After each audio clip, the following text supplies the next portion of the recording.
The Satisfier Pro 2 is a good one. I like the thump. Okay, the thump and the She's pebble, good. right? Mm-hmm. And the pebble. Not me Sounds knowing what vibrator you have.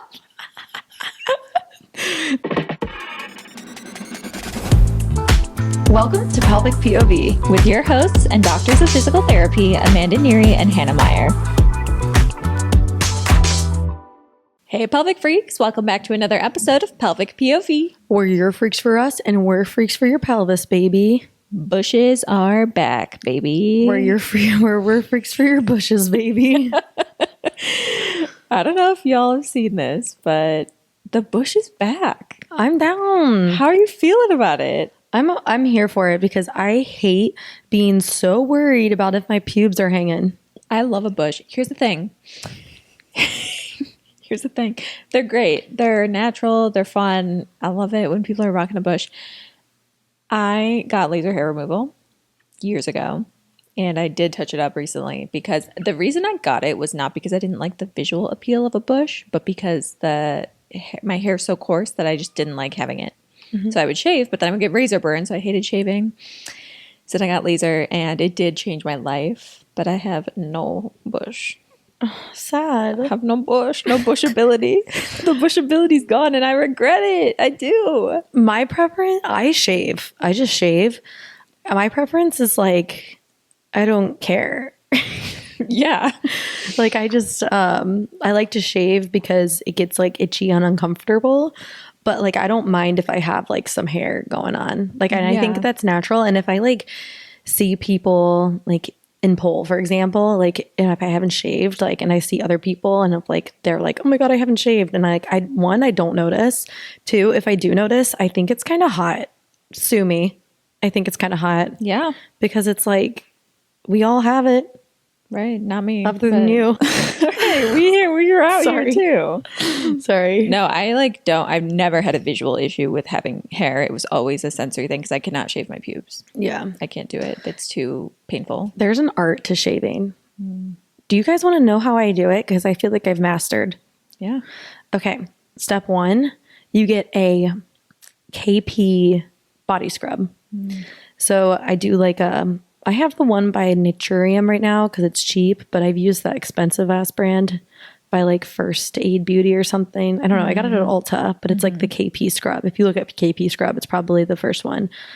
So I use that, but I've also heard of people just using any traditional kind of like scrub to like exfoliate the area. And you want to do so. This is what one time back in the day when I got sugared, which I don't do anymore because I'm a sucker. I'm a pain. I don't like pain. Mm-hmm.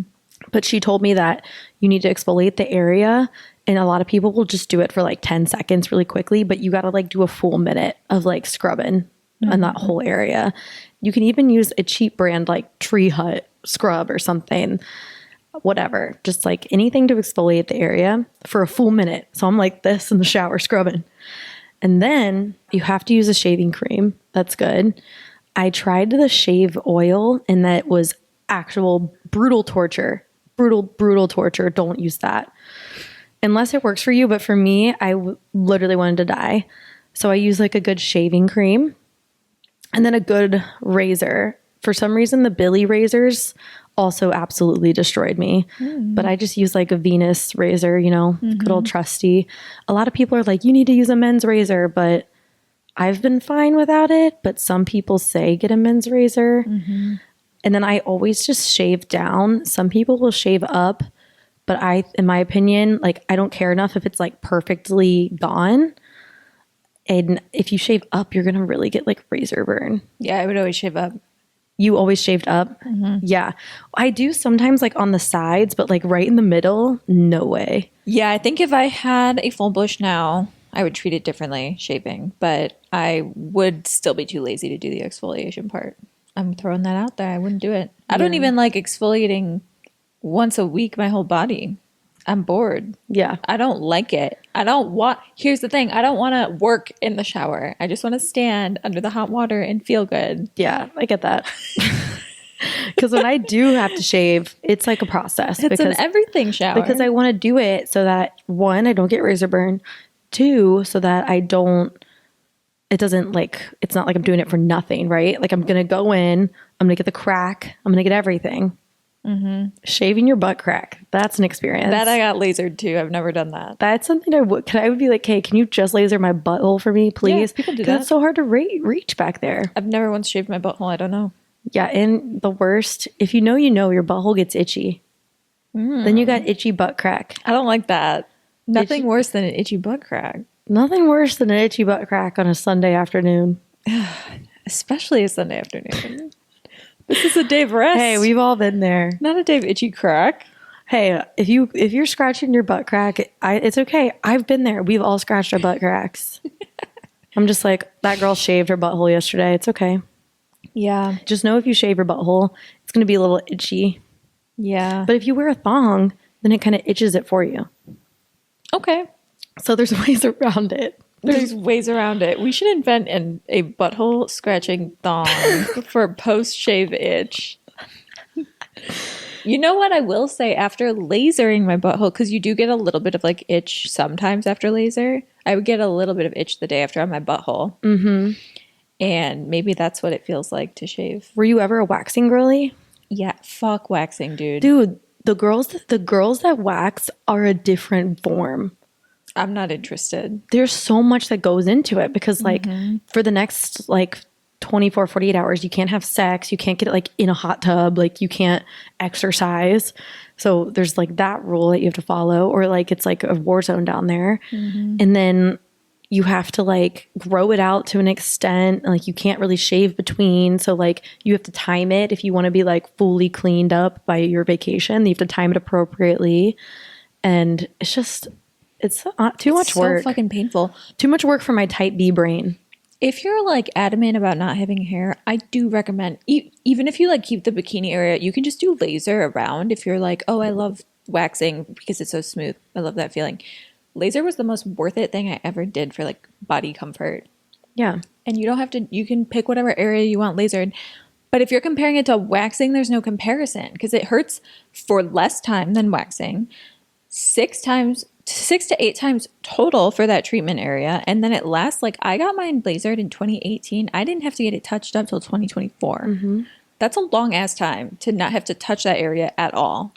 I'll tell you what I would laser then. I would probably do like bikini, like not like a full Brazilian, and then butthole. Yeah. They That do would be a that. move. That That's would a be a combo. move. I did underarms, arms, and Brazilian. See, I also like kind of a hairy armpit sometimes. That's why I did it though, because my normal hair was too coarse. Yeah. And now I'm okay growing it out.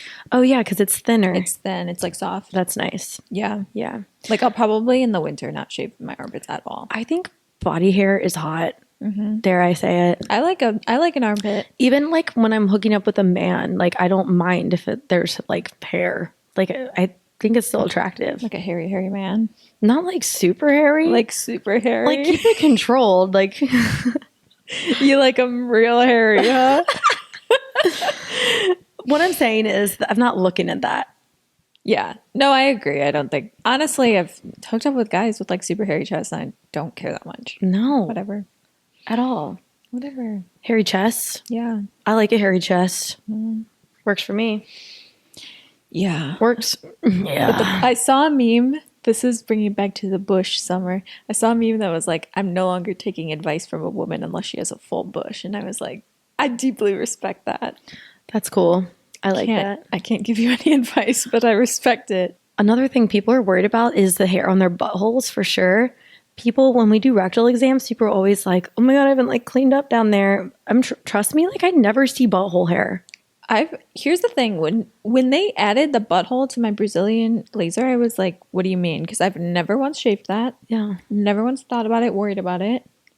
I'm not looking at people's buttholes like that, aside from rectal exams, and I don't notice it. No. I think everyone's making up a thing that doesn't need to be a thing. No.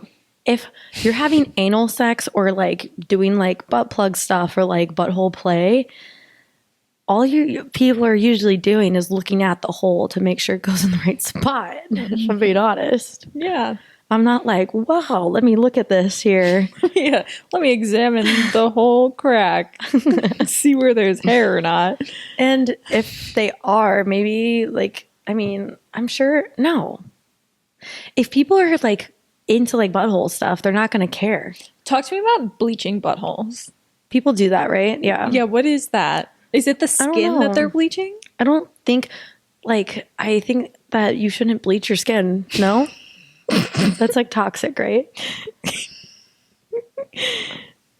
There's literal like at-home kits you can get for butthole bleach. Dark spots in the underarm and groin. Like, I get that people have dark spots, but like, who is caring about that? For the underarms, I heard you can use like lemon scrub or something. Like lemon is brightening or something.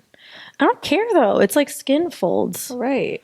I think that like natural body stuff is cool if you own it. Mm-hmm. It's all about owning it, right? That's like when women like grow out their armpit hair and like don't care about it. I'm like, that's so cool because you're just like owning your like whatever your body does. Yeah.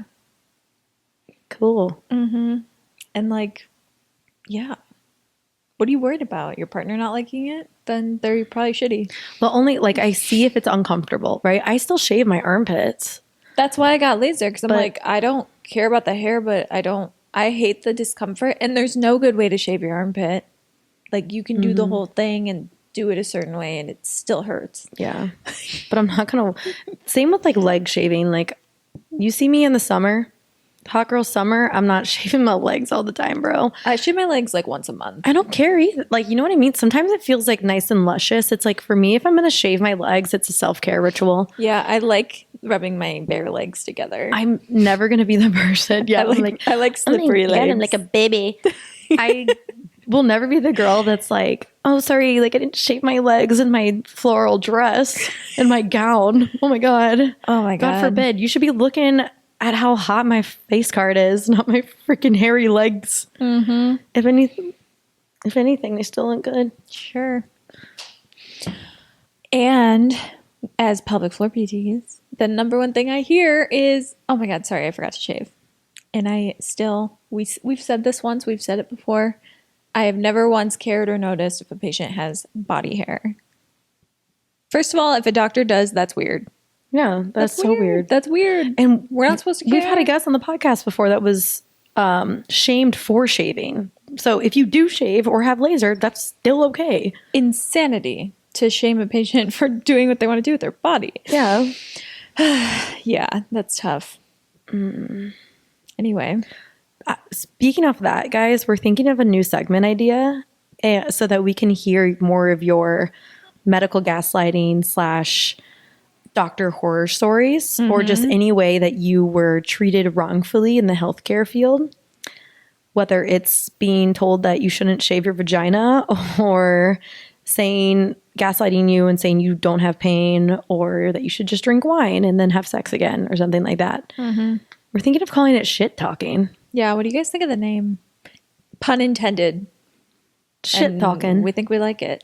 Shit talking. We might start that. Yeah. So get your phones ready. We're gonna be calling. Anyway, hot girl summer, bush out summer, not giving up fuck if you have body hair summer. Yeah, facts. That's where we're here for. Hell yeah. Going off of that, it's also dun dun dun. Self-touch summer. Self-touch summer, the title of this episode. The summer of self-touch. Yes, ma'am. It was the summer of self-touch. It's the new Kenny Chesney song. You guys haven't heard it. Whether you're jerking it, twerking it, flirking it, licking it, you be touching it. Yeah. Right? So we love masturbation. Why?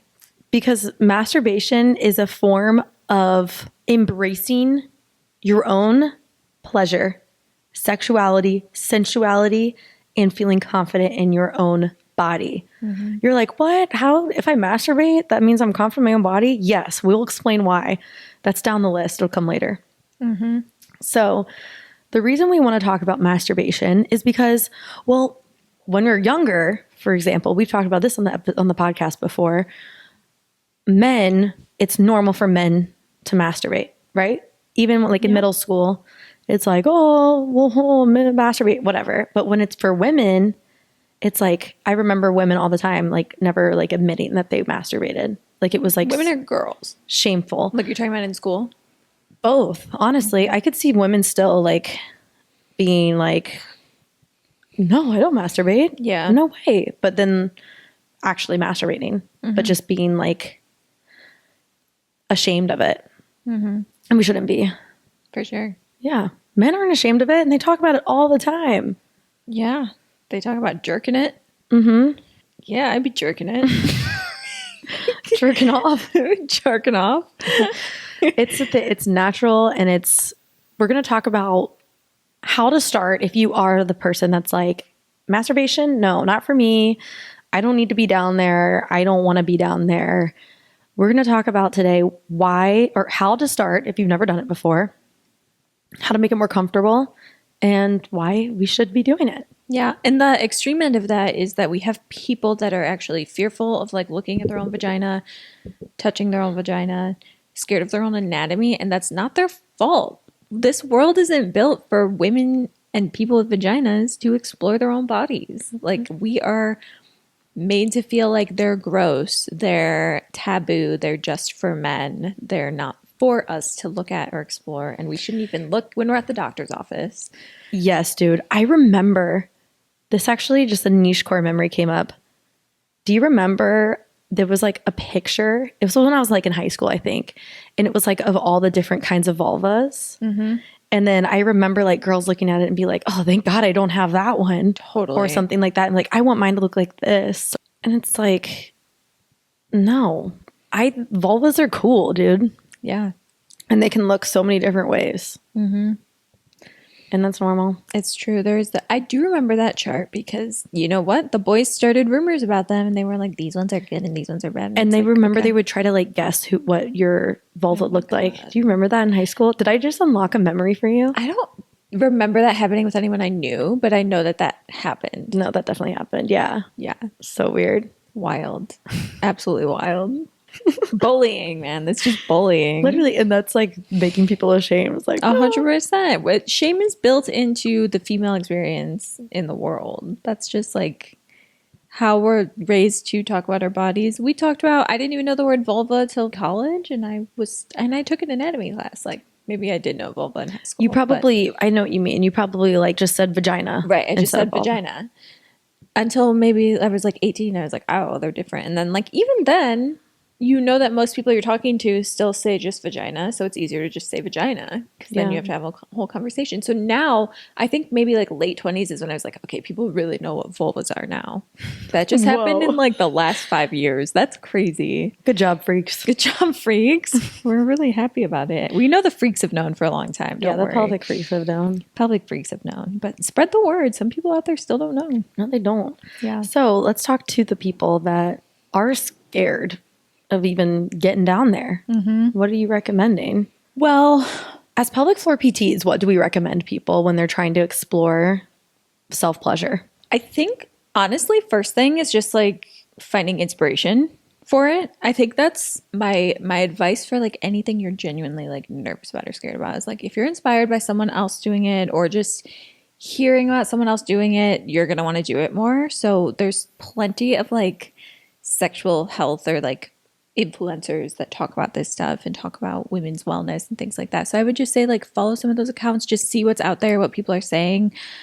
Just let it inspire you, or even follow a brand like Bellesa who talks about like self-exploration and pleasure and the different toys that they have, just to like get your mind working and starting to like think about things that could happen.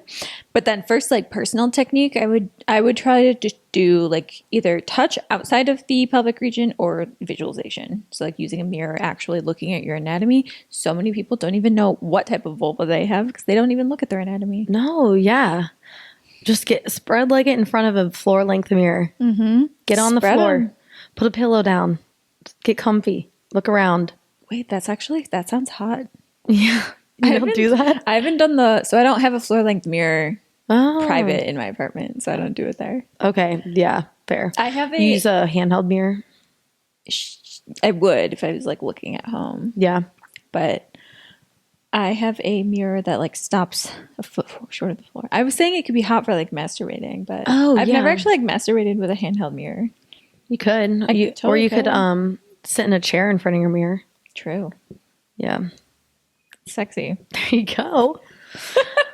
Yeah. So Anyway, mirror is cool. visualization. Yeah. Just Because- to actually see what you're doing. If you were to utilize like a resource like OMGS, where they do like visual tutorials, we've talked about them in our last couple episodes.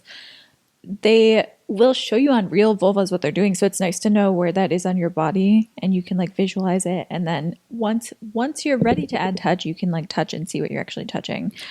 Dude, they even have like an animation thing where you can practice the technique on someone's vulva. That's cool. Literally, like you can, it's like a picture and then you can move it and it like actually moves the vulva. Huh. Yeah. It's like a game. That is like a game. That's fun. I know. We love that. I mean, just practice on yourself for real. Yeah. But aside from like, so when I say touch outside the pelvic region, I'm saying just explore other parts of your body, but not even in a sexual way. Like you can just go from knee to thigh with like a nice lotion, up and down your arm, just like areas that like maybe if your partner rubbed you in these areas, it would just feel nice, feel good, feel safe. And then you can start to explore like waistline, getting closer to the pelvic region, going up to the chest, like seeing what feels good there, even still without getting like a specific erogenous zone stimulated. If this feels like weird to you, then you're just like, okay, I'm just touching myself. This is weird. I've used Dipsy. Have you heard of Dipsy? Mm-mm. Dipsy is like an audio, not like audio, it's like audio porn kind of, but they have, well, it's been a while since I've looked at it, so I'll have to look again. But they have a portion that's like masturbation, like step through, and it'll like take you through that. It'd be like start by touching here. And it's like someone walking you through the stages. So you're not just like guessing if that feels uncomfy and like doesn't. And if your mindset is more like this is weird rather than like this is hot. That's pretty cool. I like that. I didn't know about that. I know it's a subscription based like company. And I forgot about it. So then they charged me for a whole year subscription. So, I was like, why not? There you go. Let me explore. That's how they get you. That's how they get you. But yeah, when we say summer of self-touch, we don't just mean explicitly sexual self-touch. We mean touching yourself, which can be your leg and your foot and giving yourself a little hand rub and just anything that like could be seen as foreplay or nice too. That can help with learning how to masturbate and how to touch yourself intimately as well. Do you have any other advice you'd give people? Well, let's talk about more guidance things, because we'll get into the websites and the resources that we can use for people.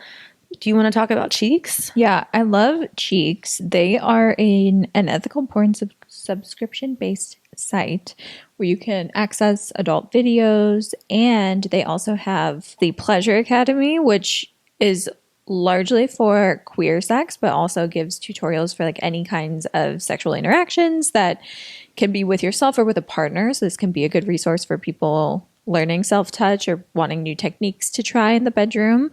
And you have access to the whole ethical porn catalog with that subscription as well.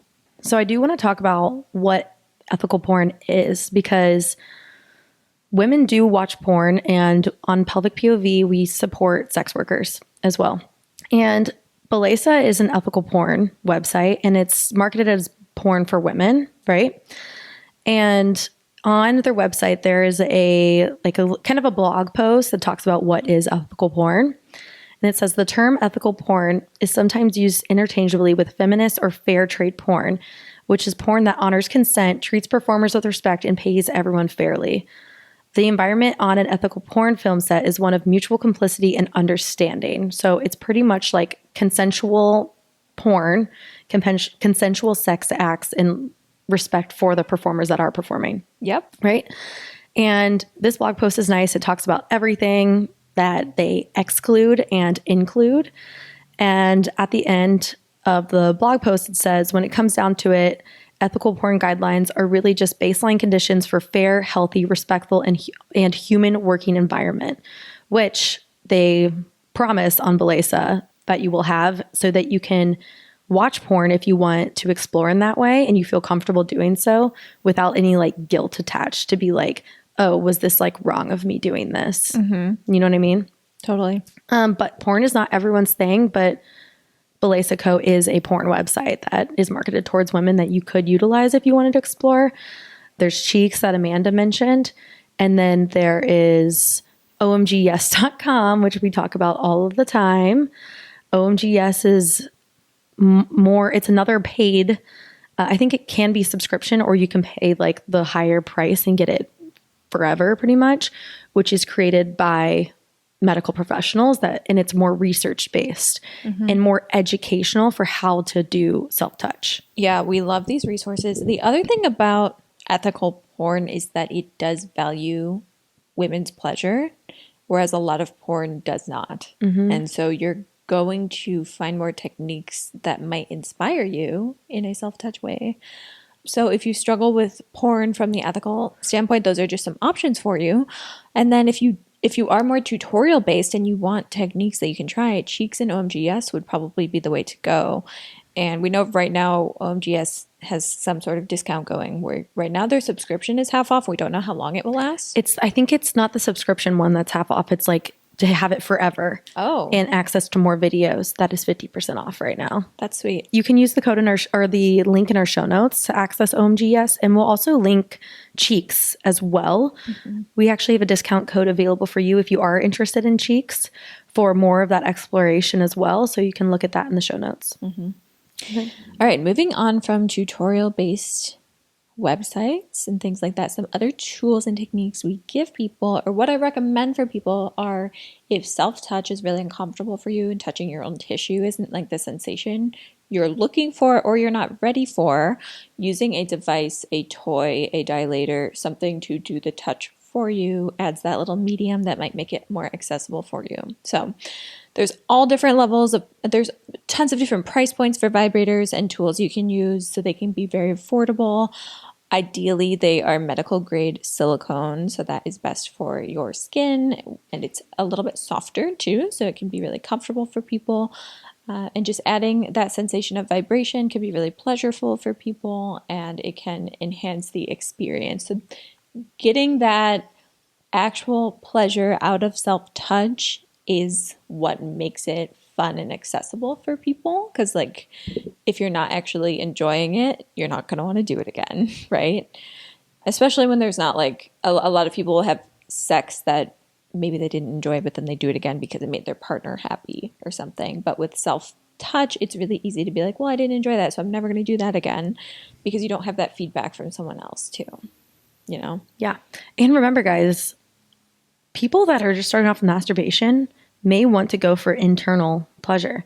But I think the stat was like 90% of women, their orgasms are external, which is why we recommend vibrators a lot of the time. Not saying that you can't get pleasure from internal, but if you're starting from somewhere, start externally and use a vibrator. The first one I usually recommend for people is a little bullet vibrator. They have one on Beleseco that's like $20, $19 to be exact.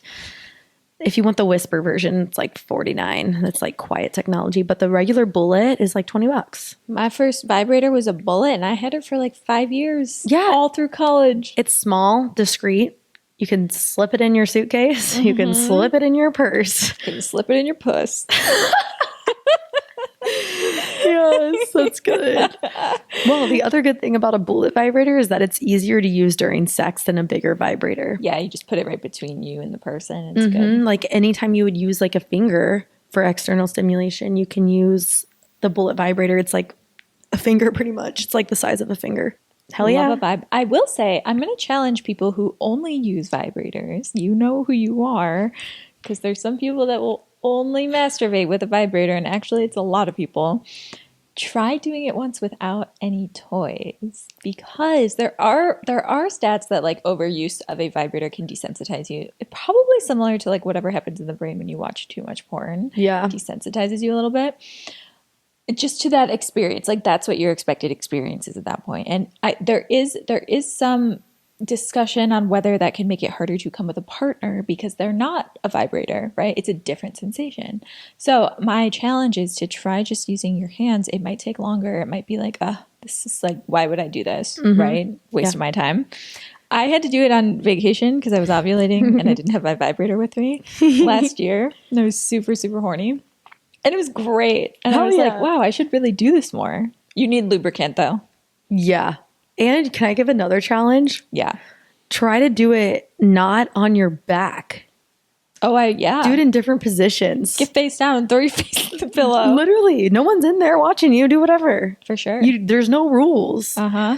You know, when I remember a TikTok video trending, and it was like when your vibrator dies, and it was like an old woman in the olden days, like churning butter. And it was like, and you got to go to other techniques. What did we talk about? The hand crank vibrators? Hand crank vibrator. Yeah. Yeah. Literally. Well, and like there was a meme, but I'm like, how real is that? Like, yeah, like some whatever sucks, but have you ever started masturbating and then your vibrator dies? And I'm like, that is so tragic. But you could just pick up with your hand. You can. If you get a little practice in, it is good. It is a little bit more work, but if you lock in, you can get there.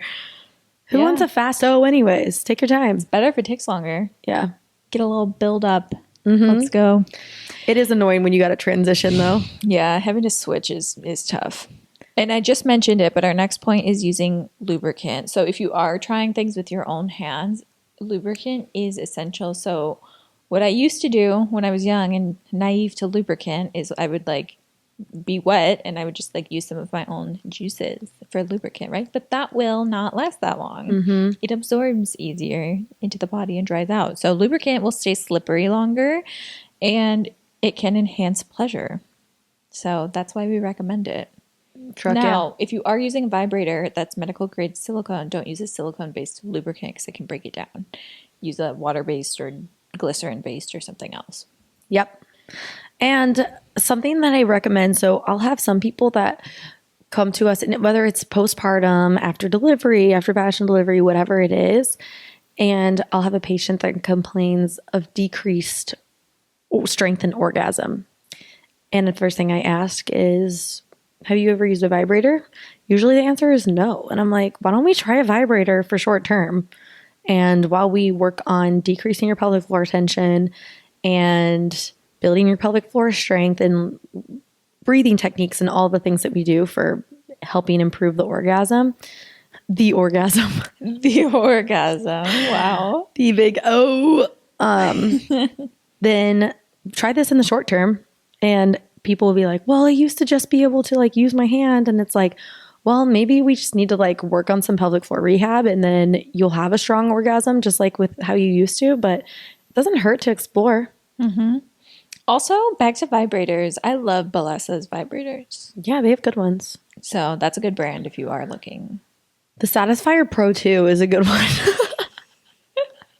I like the Thump. Okay, the Thump and the Pebble, good. Right? Yeah. There's so many. And the Pebble. Not me knowing what vibrator you have. That was because they gave us some free ones to like test out. Right. We actually still have the Pebble here. Oh, you didn't use the Pebble then. Because didn't you take the Whisper Bullet? Oh, no, we gave away the Whisper Bullet. We gave away the Whisper to a lucky pelvic freak. We have one more for a giveaway soon. Yeah, we're going to do another pelvic freak giveaway. Once we hit 1,000 Instagram followers, so tell your friends. Yeah. If you tell us that you told your friends, you get an extra entry. But make sure they're pelvic freaks as well. Yeah, we don't want any freaks. It might take them some time to become full pelvic freakness. So if they're not pelvic freaks yet. As long as they're open to being pelvic freaks, we'll take them. Exactly. Otherwise, they're getting the boot. Not just anyone. Yeah. All right. What's our last one, Hannah? Okay. Oh. Let's talk about why we think masturbation is good. Okay, I'll start. We talked about this at the beginning of the episode, how masturbation can help with your confidence. Because if you know more about your body and feel good in doing so, it's going to make you more confident. Think about like if you're ashamed of masturbating, that directly correlates with being ashamed of your vagina or your vulva or touching yourself or like a very pleasurable part of your body. And if you're not appreciative of that part of your body, it's going to directly correlate to your confidence for sure. So does that make sense to you? It does. Yeah. I feel like the more open you are to like, this is a part of my body that I love. It's good. It's a pleasure center for me. And working through any past circumstances that have taught you that that is not true is going to really help you own your own body own Yeah. yourself and love it. Absolutely. Because it's so easy to sit here and be like, you should love your body. And it's like, well, I've spent 20 years of my life looking at posts of people fat shaming and body shaming and skinny shaming and blah, blah, blah. And I'm conditioned to hate myself so that I buy more things in this society and waste my money. It's a fact. And it can deepen your relationships if you feel that way Yeah. about yourself, because you'll have a better foundation for communicating your needs to a partner, and there's less room for frustration from either party of like, I don't know how to handle this situation, because you do have the information that you at least need to start that conversation. Guys, I can't even go into detail how common it is for women to be like, I can only come or have an orgasm. Can I say come? Yeah. Yeah. Like that sounded weird for some reason. I say puss. I said puss. I can only have an orgasm by myself and never with my partner. Why is that? Probably because, well, you're worried about how you look with your partner. You're worried about communicating your needs because we're conditioned that sex is for men and male pleasure. You're worried about how you look for your partner. You're worried about how he's feeling and not about how you're feeling. Yeah. I pretty much put the nail on the headboard, right? Put the nail in the headboard. God damn it. Yeah, you crushed it. That was a great list. Yeah. It just makes sense, right? Yeah. I understand myself better, so it's going to be better. Yeah. Well, I'm also talking about this in like a hetero point of view as well, from like hetero sex, like penis vagina sex, but it can also be queer sex too. But like, I think women experience that to an extent, regardless of who they're dating. 'Cause yeah. it's still the society we're in. Yeah. It's because we are naturally conditioned to like think that sex is for the other person, I feel like. This is why queer relationships have a much more evolved relationship with sexual communication, because you literally have to talk about it. It's like, if I'm a woman and I'm dating a woman, that whole like, I'm doing this for men mentality isn't there, right? But then it's like, why am I doing this? So we have to talk about it. So it is more evolved automatically. And you just have to have those conversations that people in hetero relationships do not always have. And we talked about that a lot in our sexual shame episode too, and why that happens and where the religious trauma of all of that comes in too. So that was super interesting. Well, this conversation can go into why I think mutual masturbation is really cool to do with your partner, but it can feel really awkward at first if you are not comfortable with it yourself. You know what I mean? But if you're doing that with your partner, you can learn so many techniques. You can learn what they like. You can like ask questions, like literally make it like you're studying. Yeah. Like you're studying your partner's body. And then you're also teaching them what you like. So then sex is better. True. Why are we afraid? There are still times when I'm afraid to communicate what I like. It's so weird. And I am pretty confident in like my sexuality too. And there's still times when I'll be like not saying something. I think just continuing to have these conversations helps everyone. Yeah. Because we all experience this at some point. And I still do. I'm on my big high horse here being like, you should do this. But like sometimes I mess up too. Yeah. But yeah, so Summer of Self-Touch, everyone. If this is a newer concept for you, we hope you found something valuable in this episode and at least a resource that you can try to maybe help you get into self-touch, Summer, so you can join the self-touch crew over here. Exactly. Comment self-touch on this episode if you want to join the crew. Comment self-touch, baby. And leave us a rating, please. We would love a rating. Yeah, leave us a rating on Spotify or Apple Podcasts, wherever you listen to us. Filter out the weird comments from men being like, you should have a male presence. Yeah, that was on your chaotic. podcast. Yeah. Oh, that was weird. That was a tough one. You should have a male presence. It culminates other diverse opinions. Yeah. Thanks. Can you comment that on Joe Rogan's podcast? Literally. You should have a female presence. It Excuse me? culminates diverse opinions. Whatever. Shut up. That's what we have to say about that. All right, guys. Anyway, go make sure you're following us on social media. You can check out our reel where we roast this guy for commenting that on our podcast at Pelvic POV on Instagram and TikTok. Bye, pelvic freaks. Bye, pelvic freaks.